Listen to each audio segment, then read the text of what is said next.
The storm outside my window had the strange hum of static electricity. Not thunder, not wind. Something else. My apartment lights flickered, my computer froze mid-edit, and the air grew dense, like the molecules themselves had paused to listen. Then, in a shimmer of light, the space beside my bed rippled, as if reality itself were made of liquid glass. That was when she appeared. First I thought I was dreaming. She stood nearly 7 feet tall, her skin a radiant blend of silver and violet, faintly luminous like the surface of a pearl.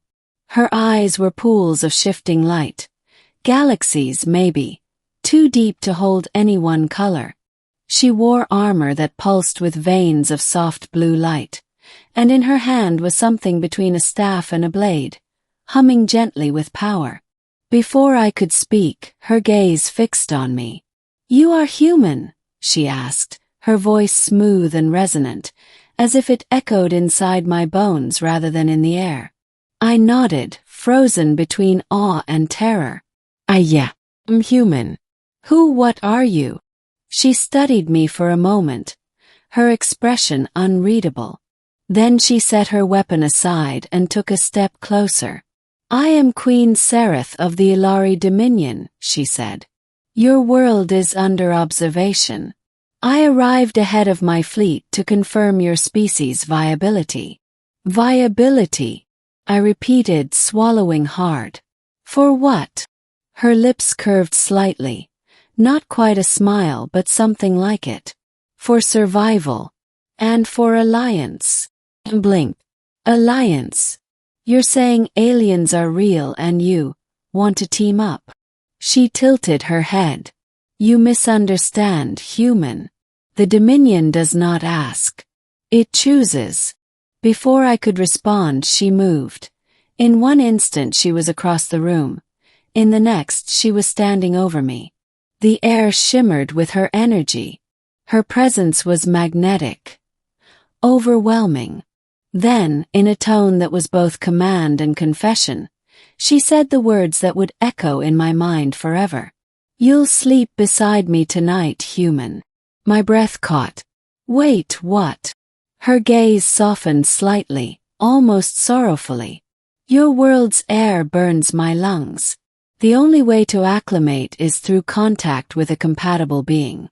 You were chosen." I couldn't tell if this was science or madness. But before I could object, she touched my forehead. My vision blurred, my body turned weightless, and the next thing I knew, I was lying beside her.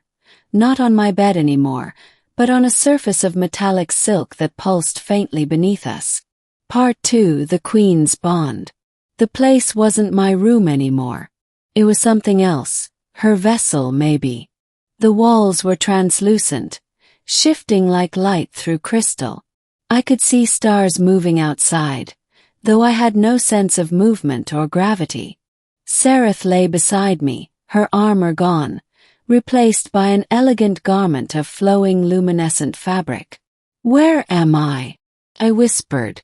"In the Ark of Sereth," she replied. "My flagship. It exists between your dimension and mine." She extended her hand toward me. "Touch it." I hesitated, but curiosity outweighed fear. Her skin was cool, but beneath that coolness was a vibration. Not heartbeat, but a hum, as though her body was charged with electricity. The moment our fingers met, images flooded my mind.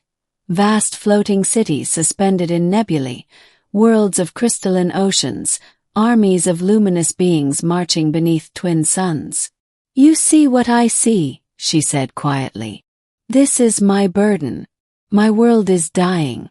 Our core stars are collapsing, and the Dominion scientists cannot reverse the entropy. We came seeking sanctuary." "And Earth?" "Yes. Your planet," she said, "is primitive but abundant. Its biology is adaptable. Its people, reckless, emotional, yet capable of great loyalty.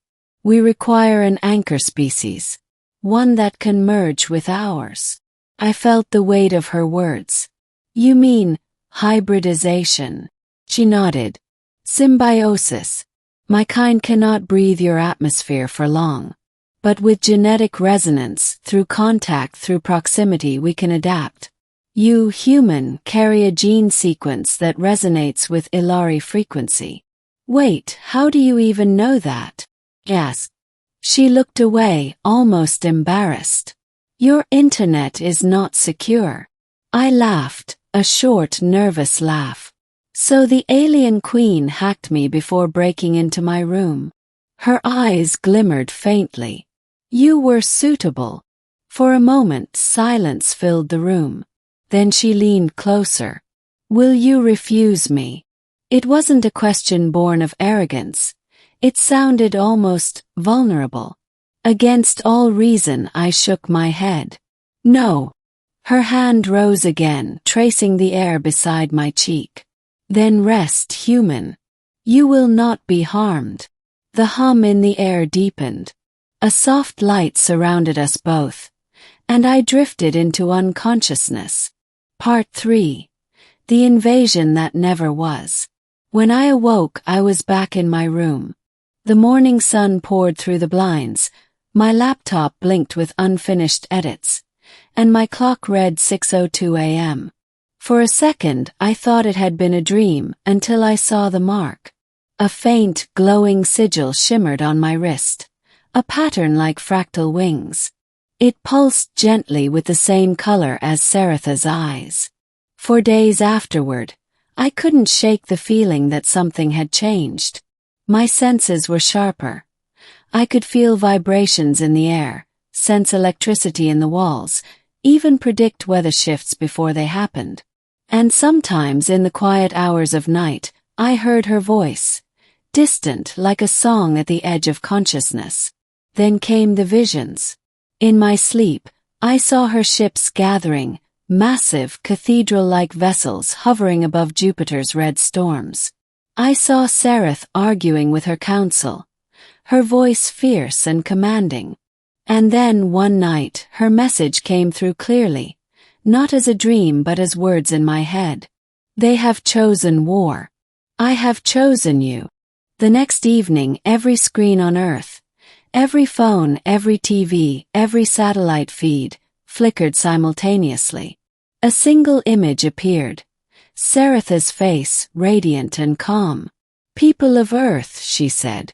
We came seeking union, not conquest. But your leaders armed themselves against us. I will not destroy what I came to protect. I will end this without blood. The sky over the Pacific glowed violet. Then, in a flash brighter than any dawn, her fleet vanished. No explosion, no debris, just silence. Governments scrambled for explanations. Scientists blamed solar flares, magnetic anomalies, or mass hallucination. But I knew better. I still felt her presence in my mind. Faint, but there. Part 4. The Queen returns. Months passed. The world moved on as it always does. The Great Signal event became a mystery relegated to conspiracy forums.